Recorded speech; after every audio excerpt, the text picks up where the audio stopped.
change their lives forever.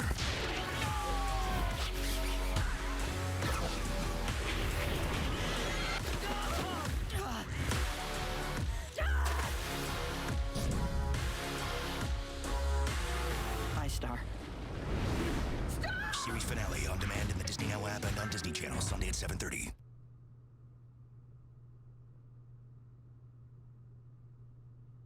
Hello, this is Blah6. I'm here with Equestron, and we're here with another editorial. This time, mostly focusing on some animated series that we've seen, and just discussing them in general. But before that, I have some cleanup work to do. For starters, I was at Too Many Games from the 8th to the 10th of this month, this year, and everything. Because hopefully, I should be able to get this thing out by sometime either tonight or tomorrow. I'll figure it out. Yeah, was at Too Many Games, and if I can get some photos from my phone, what you're seeing now is just a few highlights real quick.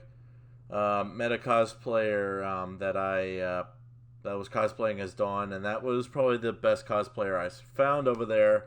And I also won at a third prize at the Name That Tune video game edition. And I got like a lot of cool stuff. What'd you get? Let's see, Luigi plush, Pikachu plush, a Starly plush, a signed display copy of Shaq Fu: A Legend Reborn by Shaquille O'Neal. T-shirts.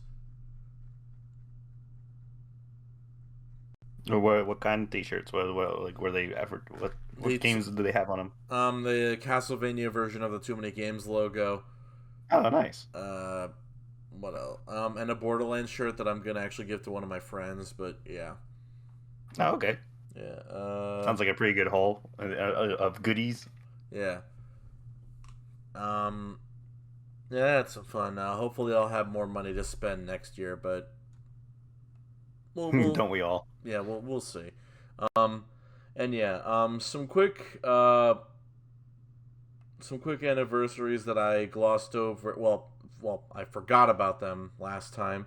Would be the 25th anniversary of Kablam's this year, the Nickelodeon show Kablam. That takes me back. Oh, you've seen it? Oh yeah, I've seen Kablam. Action League Now and all that stuff. Yeah, I prefer the Henry and June segments myself. Yeah, I used to like love watching Kablam when I was a kid. It still has like a joke I fondly look back on because of how silly it was.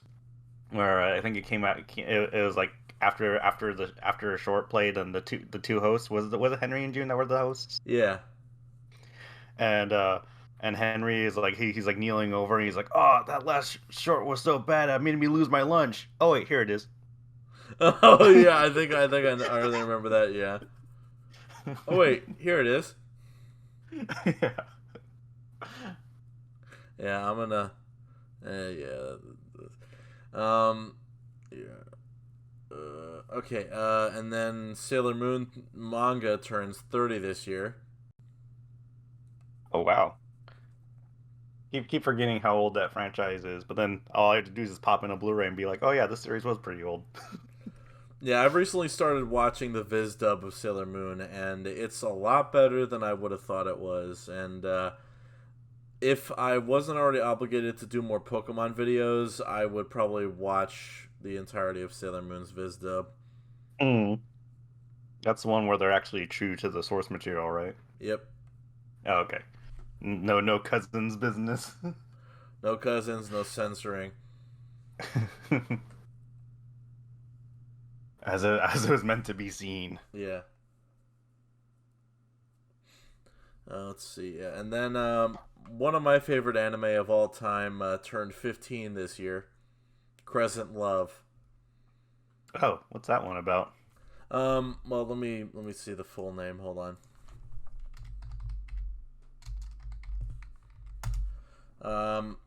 The actual name of it is Yoke Mai Yori Ryuro. Ryuro. ろうな . But the rough translation of that would be something like brighter than the dawning blue. Okay.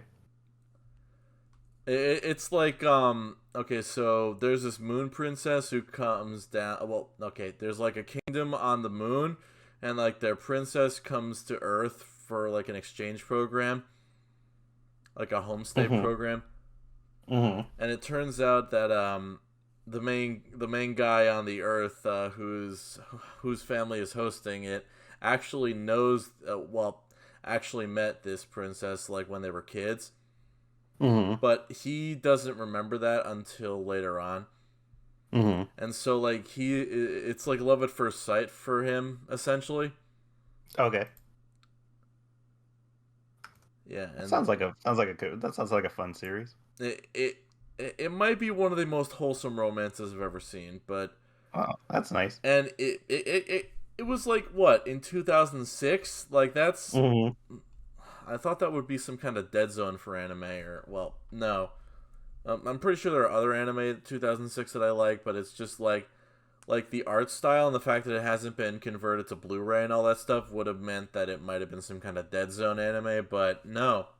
It's really good, and it's probably one of my my first favorite anime. Oh, wow. When I say that, I mean it's probably the very first anime that I considered my favorite. I've reevaluated that since, but it's in top 5, if not top 3, easily. Is it available for streaming anywhere? No, and that sucks. Oh, well, that doubly sucks. I was like, oh, this sounds pretty good. Now I can't watch it.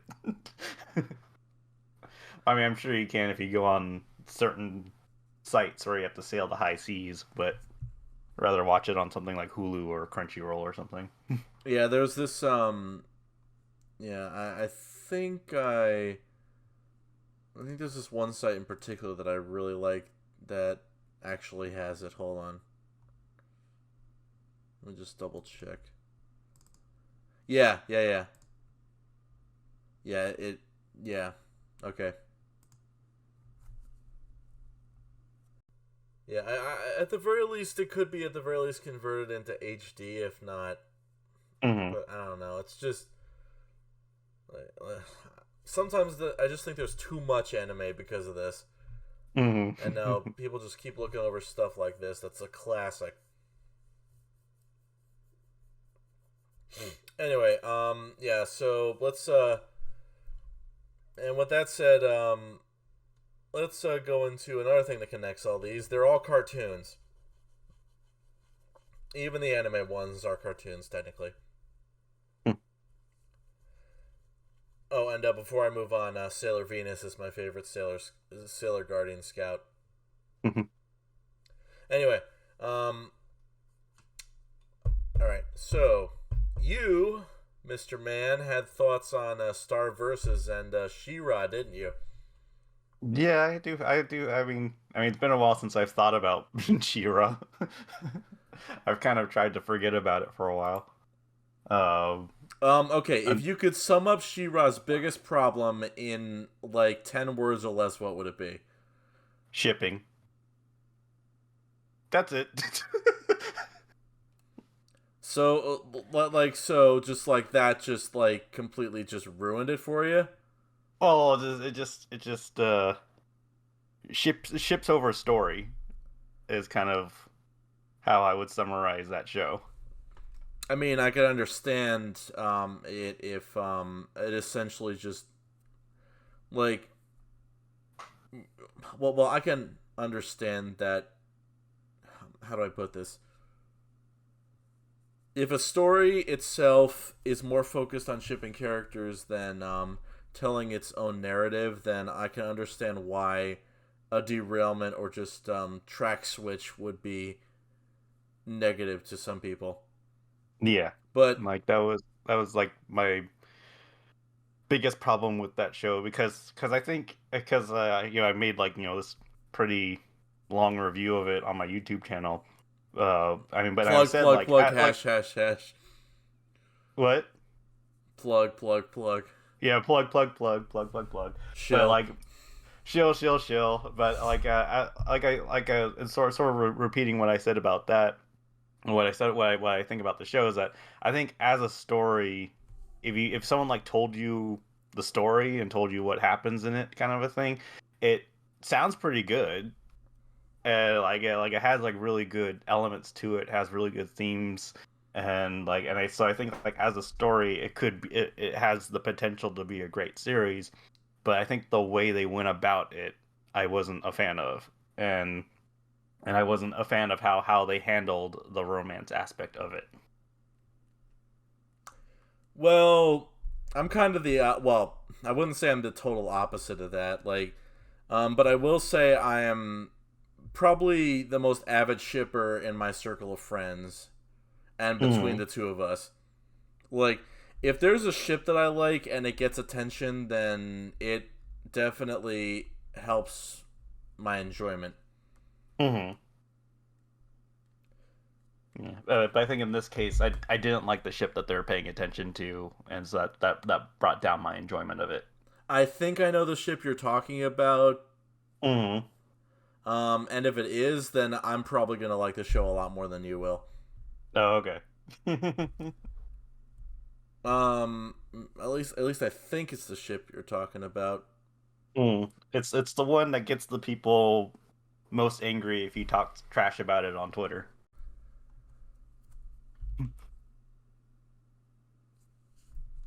I don't wanna say it without spoiling it, but let me just Yeah. text it.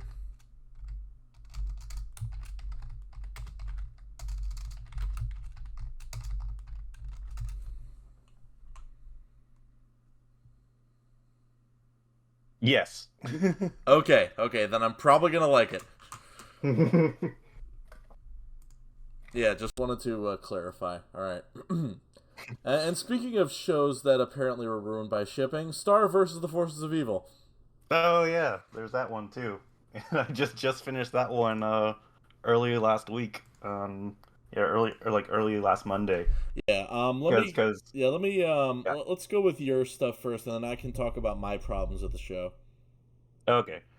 So I mean I just started like watching the show out of a whim on a whim because it first started with me wanting to watch Gravity Falls all the way through because the last time I watched it was like back in 2014 whenever it came out. And I think I had like 10 episodes left to go on it, and but then I just kind of dropped out of it for a while. Not because the show was bad or anything, but just because I had other things to do. Man, isn't that the case for everything these days? Yeah, as like, but then so then I noticed that Gravity Falls was on Disney Plus, and so I started watching that. And but then Disney Plus does this recommendations thing where it's like, well, if you like Gravity Falls, you might like Star versus the Forces of Evil. And I saw that, and I was like, oh yeah, I remember watching a couple episodes of that show. That seemed pretty fun. Like, but then I remember that people hated the ending, but I never knew what the ending was. All I knew was that it was like really bad. So I just started. So I was like, well, whatever. Let me just like watch it. So I started watching it, and I ended up binging the show. And my Twitter was just filled with like live tweets of me taking pictures of each episode as I watched, or almost every episode whenever I watched it. And as you approach the ending, I was there on Twitter antagonizing you the whole time. Yeah. And it's like it's one of those shows that did start out really good. Like I was really enjoying a lot of it. Like I mean there were some like things I wasn't like a huge fan of. Like I didn't I still never took to that character Ponyhead. Like there was times where I thought she was like super funny, but then there's other times where I just thought she was grating, and I think she's grating more than she was funny. I can Uh definitely agree with that. I'll get into my thoughts on uh Ponyhead in a bit. and then I thought Toffee was like a really good villain, but they didn't really use him all that much. And then like season three got rid of him really quickly, and they couldn't really find a better villain than him. I think it also helped that he was voiced by Michael C. Hall, who's Dexter.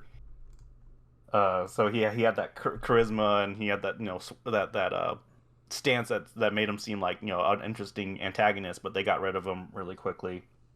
Uh, but then I think like partway through season three, like the little problems I was having with it started becoming bigger, and I think it pretty much did start with the shipping.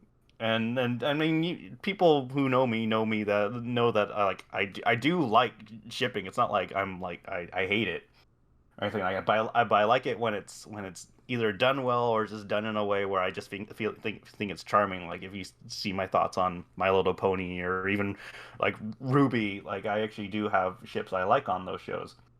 And but here it just I knew what the end game was in terms of people getting together, which is of course is Star and Marco. Spoiler alert, but whatever.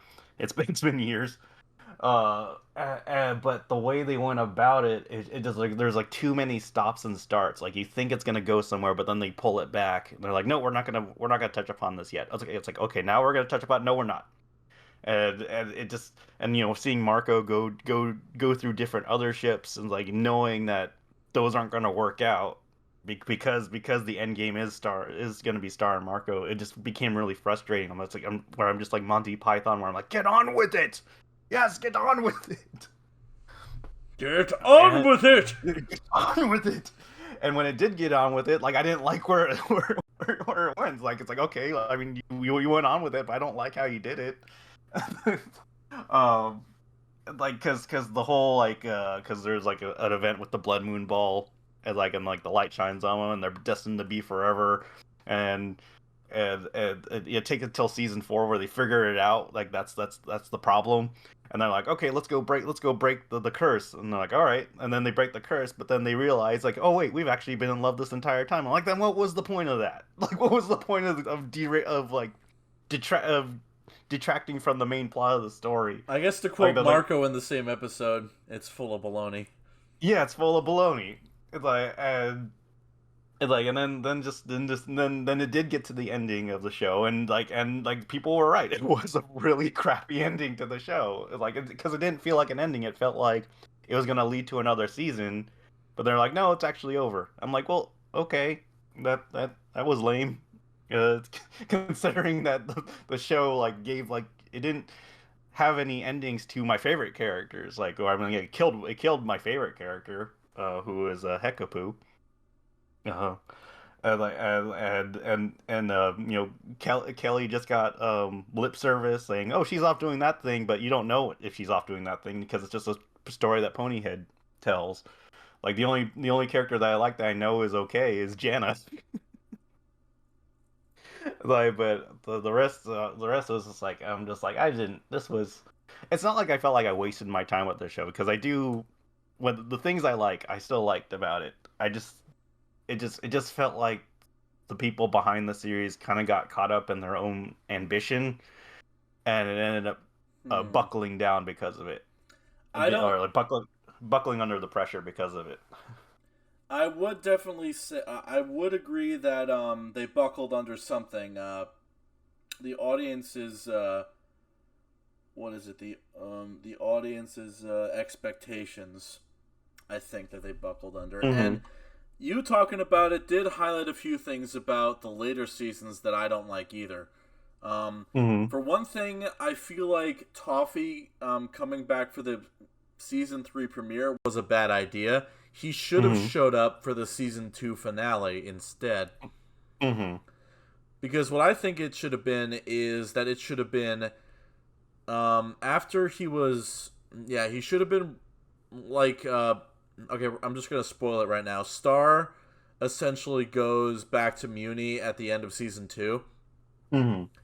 But what I think should have happened is that should have been part 1 of a really long season finale for season 2. And the whole Battle for Muni arc should have been the season 2 finale.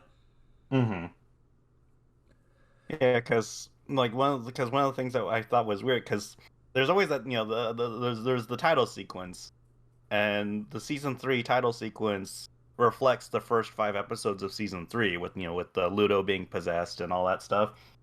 But then that arc ends in 4 to 5 episodes.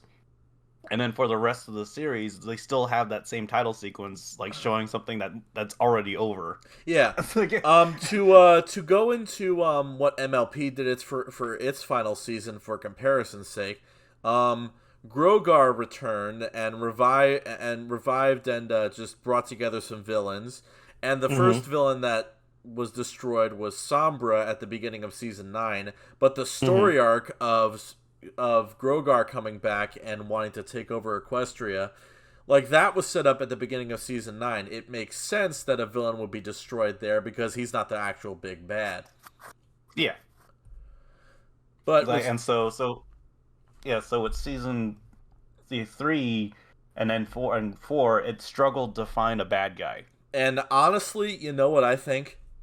Mm-hmm. I think they wrote the ending and they just made up shit as they went along for the middle part and the beginning. Oh yeah, I think you're right. The show felt random for all the wrong reasons in some cases.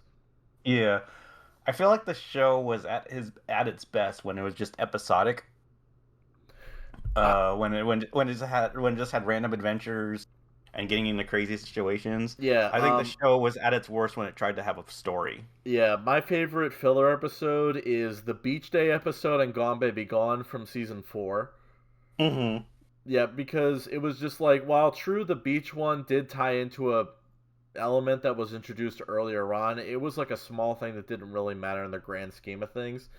And the Gone Baby Gone thing was just like a nice like tie into the alternate world and just like everything else. It was just like really nice. Yeah, like, even though I did think it's really messed up that the brains of teenagers are inside babies. Hey, it's not like it's the first time. Isekai has done this shit for years. I know, like, but it was just weird when it's weird when America does it. Yeah. Like, but oh yeah, but speaking yeah, of oh, sorry, I was just gonna mention this anime that's I'm trying to remember. It's called An Assassin Was Isekai'd as an Aristocrat in Another World. Mm-hmm. Oh, okay, hold on. I have the full title right here. Give me a second. It was called The World's Best Assassin to Reincarnate in a Different World. Wait, no, that's a bad title. The World's Finest Assassin gets reincarnated in another world as an aristocrat. Like, I watched the first 2 episodes. It's really good. Like, not even kind of just like I'm the only one that likes it good. That's like in another world with my smartphone. Like, this is legitimately good. Okay. Anyway, yeah. So, yeah. Anyway, enough about Isekai. Let's get back to Isekai, where Star goes to another world, Earth. Let's get back to the other Isekai, the American Isekai. All right, Ponyhead. Worst character in Star Versus for me. By a fucking mile. Yeah, and like I said, like, there were parts where I did laugh at her antics, but most of the time I was just like, oh, can you? Oh, I never laughed at her. I never laughed at her fucking antics. Yeah. She was never funny, and she never should have been a part of the show to begin with. Yeah, or at least she never should have been like almost the main character. Yeah. Yeah, and I will definitely say that the like first 2. I was honestly gonna argue that the first 2 seasons have like quite a few forgettable like filler episodes and stuff like that. Like, for example, I think there's an episode where Marco's hair grows like into like a massive like just like bundle or whatever. Oh yeah. It's like I remember that episode, but for the wrong reasons. What were the wrong reasons? The fact that do I even need to explain it? What, just hair everywhere? Okay, I mean, there's a right way to do that and a wrong way to do that. And I'm not gonna lecture people on the right way to do that, because I'm pretty sure you're fully well aware of the kind of stuff involving that I like. So let's not go into that, please. Okay. Oh yeah. I thought that was a pretty funny episode, but I guess I can see that there is a pretty gross aspect to it. It gross and excessive, I'd say. Yeah. And I really do like Star and Marco, or Starco as it's known. Like, I like the ship, and I was kind of just hoping that it would end up that way by the end of it because, well, first the Blood Moon Ball episode, even though that was kind of just like you said about the Curse of the Blood Moon episode, whatever. Mm-hmm. Yeah, in hindsight, it kind of did feel a bit odd, but Mm-hmm. I mean, I don't even know. I think I actually only watched like a little bit of the first season and then watched mostly just 2, 3, and 4. Mm-hmm. But yeah, a lot of episodes that weren't story centric didn't really hold my interest much.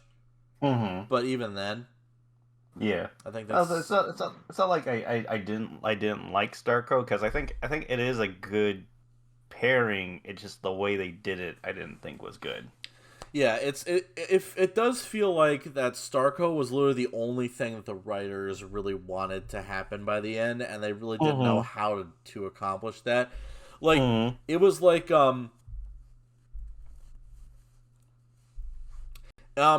you know, a part of me kind of feels like you know that one scene with Star seeing the like her finished tapestry and it doesn't have Marco in it. Yes. Okay, it feels like that's just like Star is like the fan base and just like is looking at the like finished series as the tapestry and it's just like and instead of asking where's Marco, it's like where's the coherent story. Yeah. Yeah, just like things where you thought like the tapestry was coming true where there's no Marco, like it ultimately didn't go anywhere. Like like when Marco like gets impaled on a unicorn horn, you thought like, oh my god, they're actually gonna do something with that. It doesn't go anywhere. He's like he's Though fine. to be fair, something did happen with that earlier where well no, not with that, but with a similarly gruesome scene where Toffee literally gets his fucking torso punched in by Marco. Yeah, Like that was one of my favorite parts of the show. yeah, that was actually pretty good. I was like, oh god, you actually punched a hole in that guy. Like it made me think that I was actually like gonna be like, oh, is Marco gonna be the savior of Muni at this point? But nah, it was just like it was just a thing. It doesn't help all the fucking like moon parallels with Marco. Mm-hmm. Like he was able to use Star's wand, and he had like moons on his cheeks. I think I don't remember. Yeah, he had like crescent moons on his cheek. Well, like for fuck's sake, like that's probably the stuff that people were wanting to know more about. Yeah, that like it was just like a thing that happened, but they never really explained the thing. It was just like here's a cool thing, and I'm like cool. Like what does it mean? It's like well, it's just a cool thing. I'm like all right, fine. Be that way, show. See if I care. and like, it, and then and it's just yeah. and it's just so sad and pathetic to know that a show like this happened like a few years ago when fucking Owl House perfected all of this shit only a few years later. Mm-hmm. I feel bad for the people who are fans of both Game of Thrones and Star Wars: The Forces of Evil, because both finales aired the same day. No, I feel more bad for Game of Thrones fans because they had to suffer through a show that completely sucks. Yeah. but yeah, like I also didn't like how they handled Moon Butterfly. I mean, where it was just like she seemed like she was cool with everything now, but then also it turned out that she was orchestrating a coup against Eclipsa. Oh, that shit was dumb. That shit was so fucking dumb. It's like, and I didn't like how they handled the Muni monster conflict. Like it just felt so like undercooked and poorly written. What was it? It was what was it? Eclipsa and Globgor. And then I'm trying to remember exactly what it was. So the fucking warrior, like from thousands of years ago or something. Yeah, Mina. Well, Mina came back and it was like in a super powered suit. Uh-huh. And then I'm just trying to think about what happened. Mm-hmm. And yeah, she came back in a super powered suit, and she was like using like a sword to cut people that would spread to them and make them blow up after a while. Okay, yeah. So to just get rid of the monsters or the magic. Yeah, it was to get rid of monsters. Like Star was the one who was just like, "Oh, magic is the cause of all our problems." So she was pretty much emulating the mindset of a villain, which was interesting. Like, I wouldn't say that. I would say that's like the mindset of an edgy teenager. yeah, like teenager villain. What's the difference? Teenager The villain. What's the fucking difference? man is the cause of our problems, not individuals. The man. It's always about the man. but she was when the minute she was like Toffee was right, I was like, no, he wasn't right. Like the reason why Toffee wanted to get rid of magic is because it was stopping him from being a bad guy. Ah, for God's sake. It's like so how's Toffee right that like magic was stupid? Like it's like, okay, magic is stupid, but his reason was different from yours. Yeah, there's And like, and no one ever tries to calm her down, or no one ever tries to tell her like, no, like don't think that way. Star's like I can't calm down. We got a finale to finish. Yeah, like that it felt like there was no time to process that, and the fact Yeah, that she kills all of her spells. Yeah, the fucking episode. What is it? The one where she actually like goes in and finds Glossaric for the last time, and is like finds the tapestry. It's just like that should have been like the part 2 to this episode. That should have had another part 1 inside the bar of them just talking. Yeah. Yeah, like that should have been the B plot. It should have been the A plot for the first episode of a 2-parter. Mm-hmm. Yeah, but then they just they go to the bar and then just like, oh, Star disappears. It's like, okay, what the hell do we do now? It's like they go to the bar, Star disappears. Hecapoo's like, yeah, go ahead, kill me, bro, and then that's it. And I do feel bad for people who like Hecapoo. I really like her too. She's awesome, but yeah, and I honestly does feel like I don't know. It's just. And I also feel like they. If I were the creator of this show with a character like Hecapoo, I would never intentionally try to kill her off unless I had a good reason why. But this just screams like we had no plan.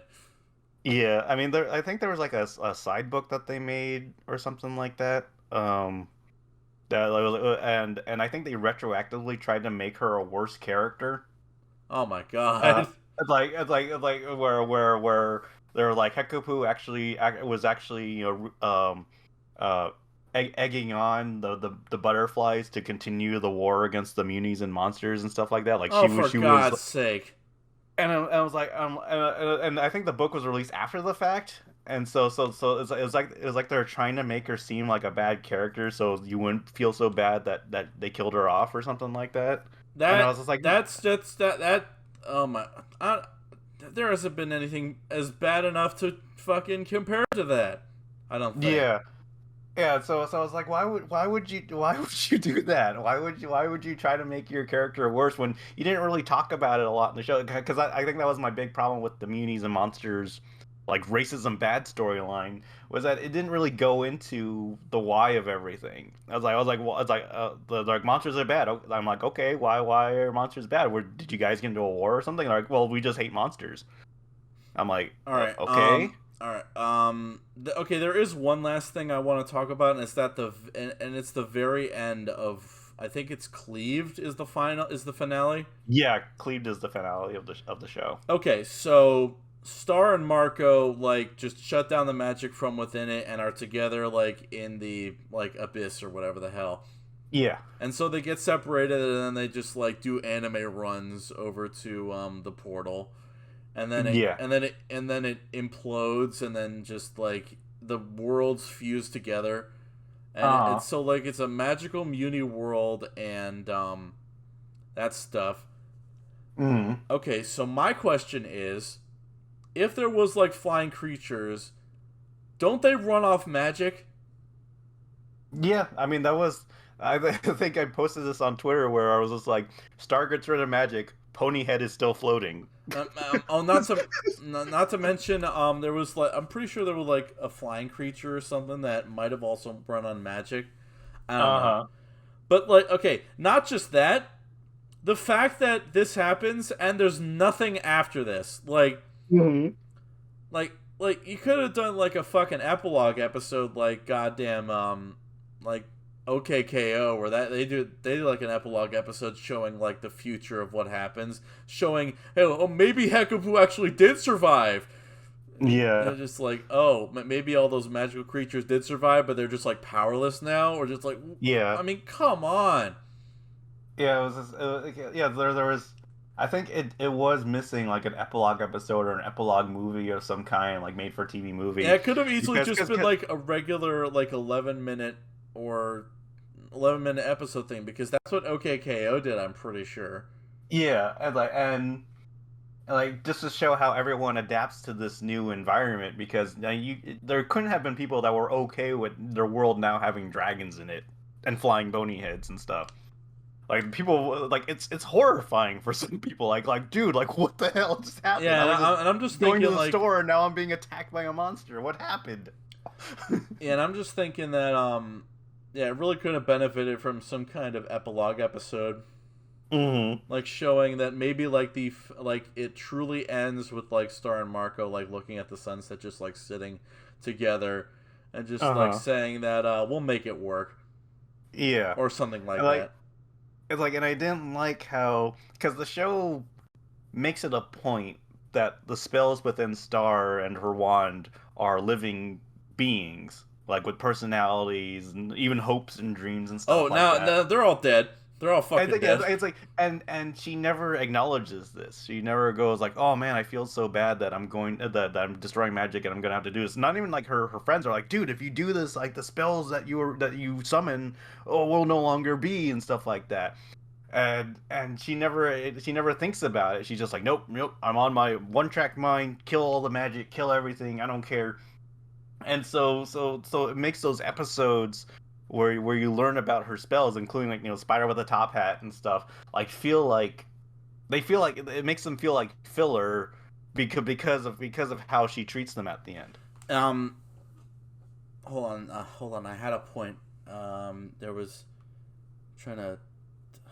Damn it! I had a point and I just lost it. Sorry.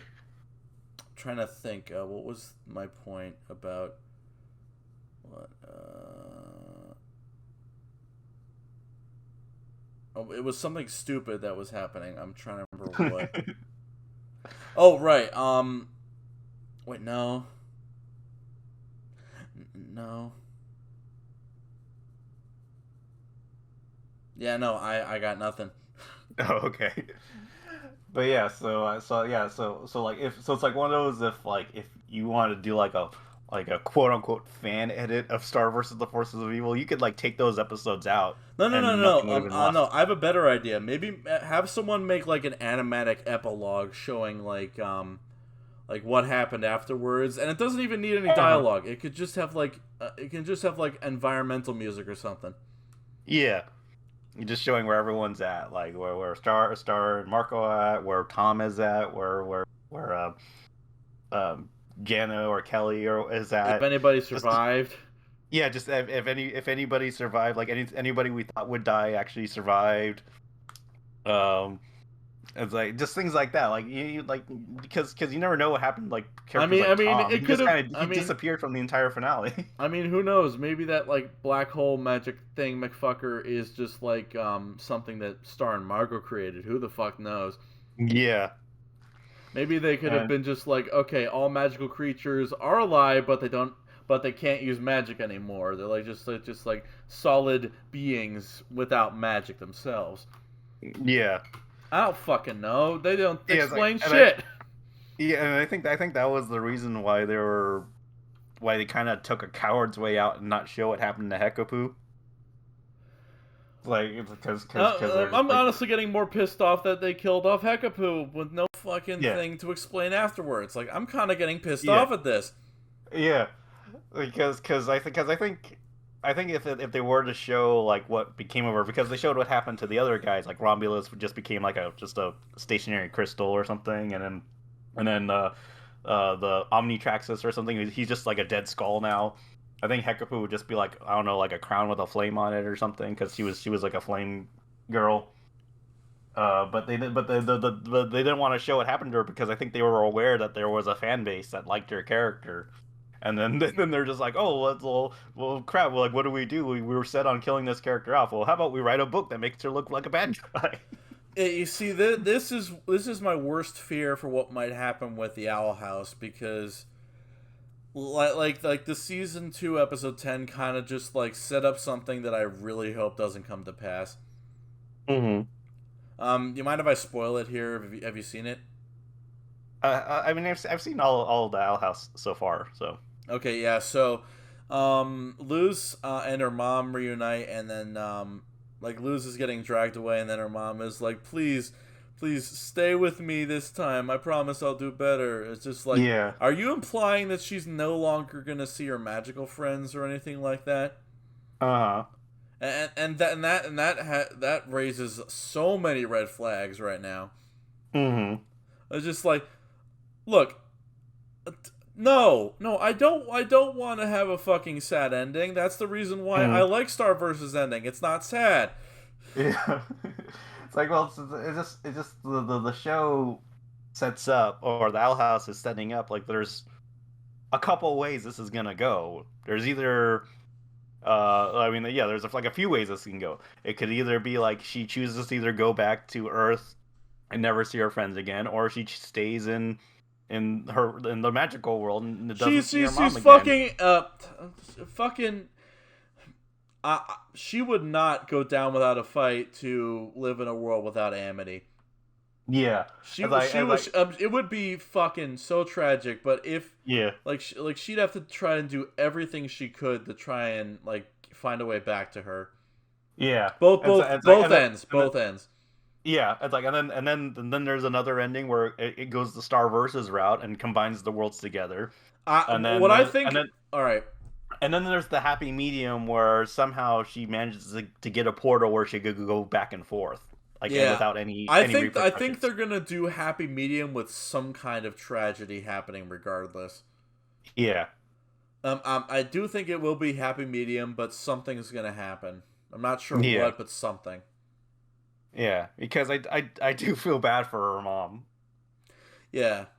Because just the whole like did you really hate living with me that much? It's like, I was like, God damn it. I was just like, oh no, Camilla. Oh my God, I'm so sorry. It's like she was just trying her best. And that's the reason why I want Owl House Season 2 to just come to a close already, because the fucking specials are going to be coming out sometime next year, and I really just want... Fuck you, Disney, for not giving us a full-fledged Season 3 or Season 4. Go fucking fuck yourself with a goddamn cactus. I mean, I guess, like, they're... Yeah, we're talking about Owl House now. We're done with Star Versus. Yeah, I think I'm done with Star Versus for a while. No, you don't even need to make a video anymore. We already talked about it. So if you want, I'm still making a video, but just for laughs this time. I'm just gonna like kind of roast it a little bit. So it's just gonna be a roasting video. It's like, you could easily just like make it like an actual like roasting scene, just like. Have like you be the host and just like, okay, I'm gonna roast you now. It's like, well, Gilbert Gottfried. You're familiar with the pitch meetings, right? No. If on YouTube, there's a series called Pitch Meetings where these two guys, not two guys, it's one guy playing two characters, where he goes into an office and pitches like a movie to him. And they go back and forth on the movie. It's pretty much like a either light to heavy roasting of the film that they're talking about, and just pointing out like all the plot holes or just how stupid things are. Sometimes it's lighthearted. Sometimes you could tell the person doing the script like really hated the movie. But like that's kind of the style I'm doing Starverse is in, where he just says things that happens, and another guy's like, wait a minute, this makes no sense because of this, and this kind of a thing. And then is there a guy that like comes in and just like approved or something like that? No, because then at the end they're like, "Oh, what do you think?" It's like, "Well, I think this, and this," and they're like, "But what happens when this happens?" And they're like, "Oh, that's never gonna happen." And then it cuts to like a result of the thing that they thought wouldn't happen. You fool! That'll never work. Yeah. Yeah, that sounds accurate. But anyway, back to the Owl House. But the Owl House, I mean, yeah, it does suck that whatever like expansive ending that they're planning got cut short. Well, I think what happened is that, well, one, I believe that the specials are there to just like get them to the ending that they did plan, but yeah, but things do feel like they were kind of cut short. And apparently it's because they didn't fit the brand of Disney. You know, the fucking brand that had the Black Cauldron almost get a PG-13 rating back in the 1980s. You know, the series that has really creepy shit like Gravity Falls. Well, I think when getting that very violent but censored scene from Amphibia. Yeah, I think. Also, I totally fucking called it, by the way. For what, Amphibia? Yeah, you talking about Amphibia next. Oh yeah, of course you did. It's like, but with Owl House, when they're talking about the Disney brand, I mean, I don't want to say that, you know, Dana Terrace is just you know, covering for them or something like that, because I don't think she's the kind of person. I don't think she would do that. I believe her 100% when I say that they would come up with a stupid excuse like that. Yeah, like, but I think when she was talking about because I think she kind of clarified the Disney brand thing, where I think Disney was looking for something more episodic than something with a plot. Well, now they have that with the Ghost and Molly McGee. Yeah, and so so it so like the Owl House having like a. Like there would be like maybe one or two episodes where just kind of you just sit down and watch it, and not have to worry about everything that came before or everything coming afterwards. It's like, but for the most part, it is very much a singular storyline. And when people decide, you know, just to watch it like one Sunday afternoon, just a random episode, and someone who's never seen the show for the first time, I feel like sit maybe down, just sits down and watches them and be like, wait a minute, what's going on? Why is all this stuff happening? Who are these characters? What is this? What is that? That's kind of why I want like shows like this to migrate from public television over to stuff like Disney Plus exclusively or Netflix, because stuff like Stranger Things that thrive on massive storytelling have thrived on streaming services.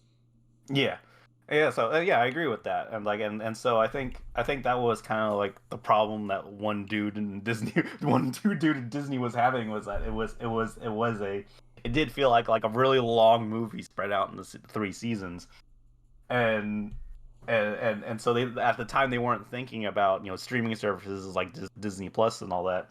I think like if that Owl House was being made now, it would probably be a Disney Plus like exclusive, and no one would have any problem with having like a really long storyline for binging's sake. I wouldn't have a problem, and that'd be all the more reason to get Disney Plus then for this great show.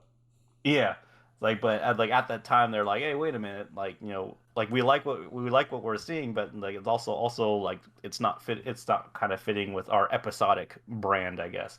And yeah, that's why the Ghost of Molly and McGee is working out so well.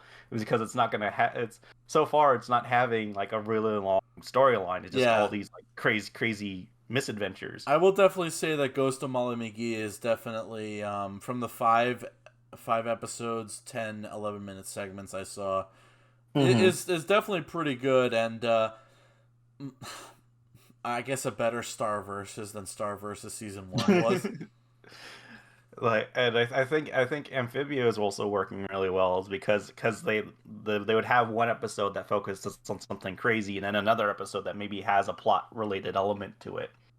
And I think that's why it never got like as much pushback from Disney as the Owl House did. I mean, isn't it getting canceled after season 3 too? No, season 3. It was always planned to be a 3-part series. Okay, yeah. So season 3 will have the definitive ending that's been planned. I think that throughout. will be the same thing for the Owl House too, but they're gonna have to maybe like figure out some pacing and just figure things out. Yeah. Which I'm Yeah, confident that they can do. Yeah, because the Owl House, it is. I think it is getting to the ending that they definitively want. But It's just that they weren't but able with it, to. They weren't able to let it breathe more. yeah. So I think the thing it has to overcome is pacing and sense. But I do think they're going to work it out. I think it's going to be fine. But it is the concern that I think most fans will have is like I'm more how they're concerned gonna let about it how breathe. the ending will be and if I won't cry for days on end afterwards. I want to cry happy tears, not sad tears. I want to be happy crying. Yeah, it's been a while since I've had those kind of moments. Yeah. It's like everything's sad now, so I'm just like, it's like, oh god, can I just have like happy tears every once in a while? The fucking Breakfast Friends and Steven Universe just make everything so sad. Like, speaking of tears, I still have to watch the Violet Evergarden movie, which is out on Netflix. Oh Apparently. yeah, I still haven't watched that show at all. Like Yeah. I'm behind on like so many anime and quite a few cartoons. Like I said, I haven't seen She-Ra yet. I haven't seen a lot of shows from the past like 5 years as far as anime is concerned. Yeah, like I do highly recommend Violet Evergarden. Like I was very hesitant on watching it. It's like even though I was like, oh, it is gonna be good because everyone says it's a really good show. Yeah. It's like, but the problem is the feels aspect of it. Yeah. And I'm like, I don't feel like crying right now. It's like, but then I ended up watching the show and binging it. I'm like, yeah, this is a crying show. It's like this is a very much a show that hits you, like in all different ways, like both in happy and sad. Yeah. One show that we both definitely saw was Kobayashi's Dragon Maid Season 2. Oh yeah, that was a really surprisingly really good season. Yeah, and I'm glad that KyoAni is back running on all cylinders with that. Oh yeah, it was like every time just the opening number plays or the title sequence. Like I never skip it because it's such a huge flex from them. Yeah, I haven't skipped an opening or an ending from Dragon Maid Season 2 at all. Yeah, like I even stick around for the ending credits because it's so good. And I think like in terms of like studios, like I really love because you know how much I love Studio Trigger, but I do love KyoAni as well. Like those two are like kind of like the best of the industry at the moment. Yeah, that reminds me, I still haven't watched that Star Wars Visions episode made by Trigger. I've only seen 2 episodes of Star Wars Visions, which is amazing because considering how much I was like really wanted to watch it. Because I think the trailer is amazing. Like, but the reason why I haven't sat down and watched everything was because Disney Plus is butchering the Japanese version of it. They have the Japanese language option on it, but the subtitles do not match it. Really? The subtitles are the dub, and they're in closed captions as well. So if no dialogue is happening, there will be like a caption. Have you seen this Trigger episode? I have seen the Trigger episode. Like that was the first one I watched. Okay. Did you see it with the dub on? I did see it with the dub on with Neil Patrick Harris and Alison Brie as the characters. And the episode was fun. The episode's like a blast to watch. But I wish I watched it in Japanese. In the purest form where it had like the accurate subtitles and everything like that. But I think what's also bothering me about the dub is that the dub sucks. Most of the time. Yeah, the dub for the twins it's fine, I guess. But then the other one I watched, which was Lop and Ocho, which was like the Bunny Girl Jedi one, like the dub is like so bad on that. Like there's like no life to it. Like it just, has it just feels anybody like has anybody resubbed the Japanese versions of those yet? I think you could probably find resubs on it on like the high seas, on like All torrent right, websites. then I'll and probably stuff. just go with that then.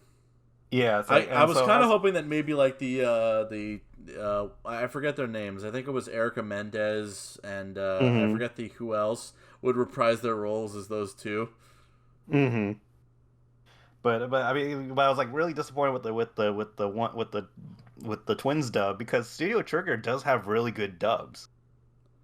I'm Like- thinking like the maybe pro- I'm thinking maybe Disney was a bit too anal about what they. Yeah, because Promare has like an amazing dub, like and Kill la Kill has a good dub, like and so I was thinking like, oh, maybe the people who are making each short can direct the cast or something like that. But it feels like the cast just came in and then whoever was in charge of Disney was directing the dub aspect of it rather than consulting the people who made the damn show.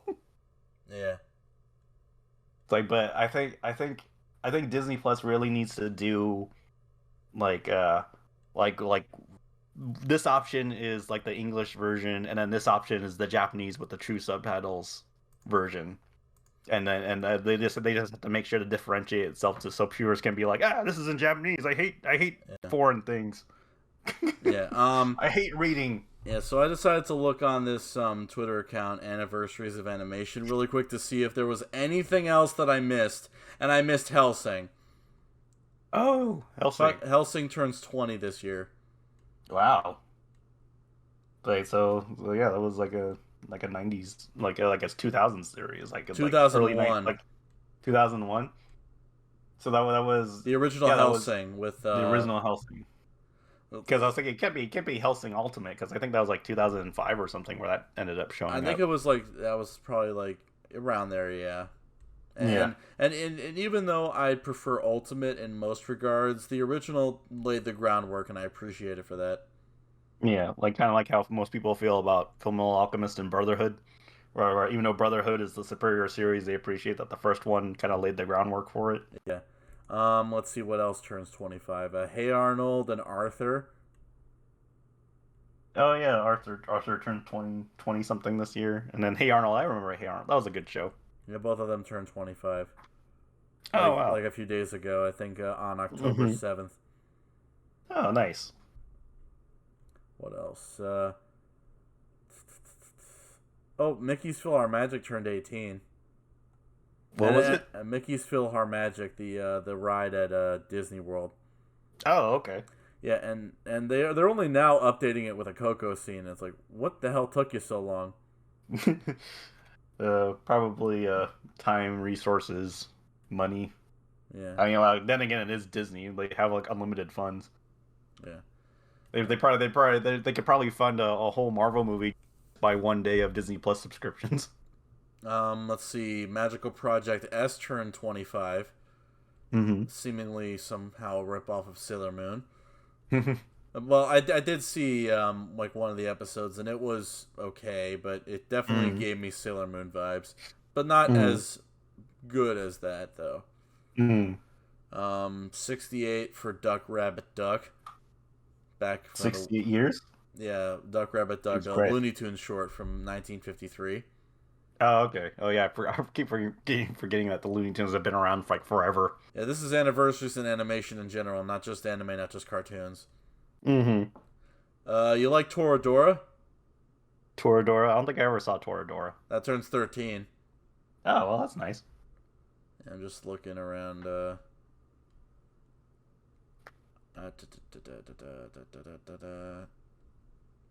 Yeah. Anything? Let's see. Trying to think. Oh, Cartoon Network is almost 30. It turns 30 next year. Oh, cool. It's like so. It's been around. I've been around longer than Cartoon Network. I am older than Cartoon Network. Great. Just by a couple years. Yeah. But yeah, I did really like Cartoon Network when I was younger. That was like kind of like my go-to, like Cartoon Network, and then it's Toonami, and then eventually Adult Swim. Like like that was like the channel I loved watching the most, other than Nickelodeon, of course. And then Kids WB, Fox Kids.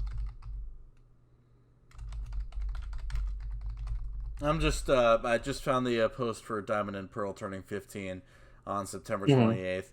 I can't believe I missed this one. Well, no, the Diamond and Pearl. Well, no, I didn't miss the anniversary. I just missed this post about it. Yeah, we're kind of just rambling. I just want to pad things out until we get to at least an hour. Oh, okay.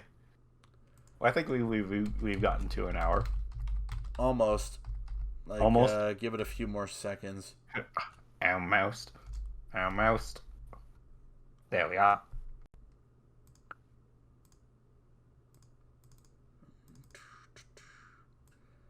Oh, shit.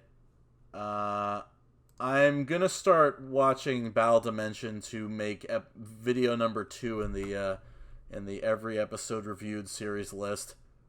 Is that Pokemon? Yeah, that's Battle Dimension is the next season, and this one will definitely be interesting because the theme, instead of Pikachu for season 10, it'll be Dawn for season 11. Oh, okay. Because it's my favorite of the 4 series. Despite having the best Pokemon League of them all.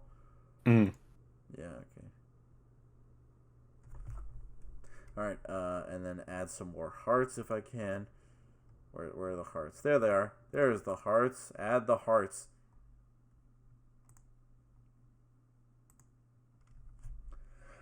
Anyway, alright, yeah, we gotta go back to the past, Samurai Jack. Okay, one last thing that has an anniversary. Come on. Top Cat, 60 years. Wow. That is an old show. Yeah, and this picture shows him as he's kind of just stoned off his ass.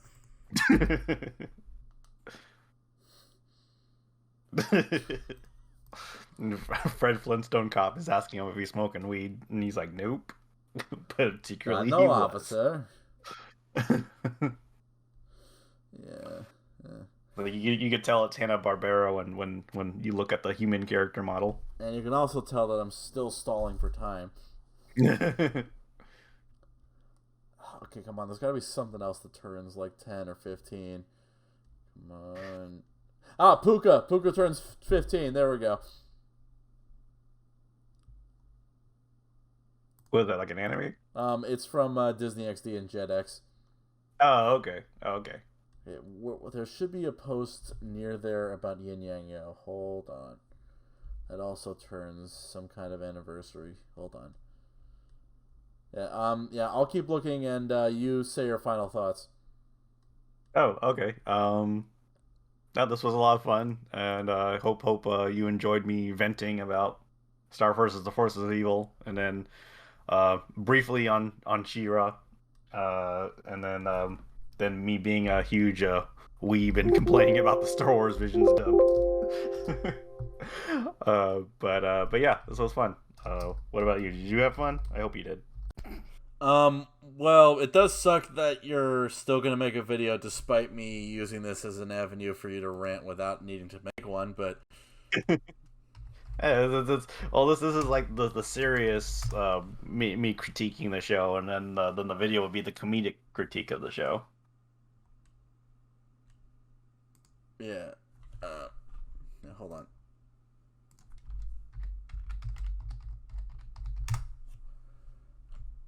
Oh, for God's sake. Oh, Did you miss something? No, I'm just trying to... Oh, wait. Hold on. Wait a minute. I think I remember what to do with this. Remembers.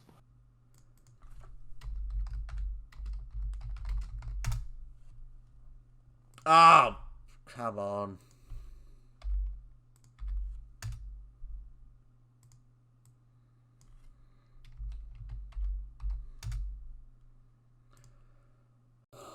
Son of a bitch. Hold on. I'm still gonna drag this out. I'm gonna keep on dragging it out until I can find it. I'll say it's over when I mean it. It's over. I can't fucking find it. It's over. All right. I'll fucking find it as soon as this goddamn recording is over. That's how it's gonna happen. I'm gonna find it as soon as this shit is over. That's how things usually turn out. Yeah, let's end this thing so I can find it. Anyway. All right. So this is Block 6. That was Equestron. I'll probably make like one more video, aside from trying to get the Pokemon video out by my birthday on Christmas. We're gonna probably make like a live. We might do a live stream on New Year's if you'll join us for that, maybe. Yeah, I don't. As far as I'm aware, I don't have any conflicts at the moment. So, but tentatively, I'll say yes. Yeah, we'll see. Hopefully, yeah. Anyway, yeah. So, yeah, we can just use that as a way to hopefully bring in the new year mostly without masks. Well, yes. Well, mostly without the need to wear. Well, what I'm saying is that by the middle of next year, I hope to God we don't have to wear masks anymore.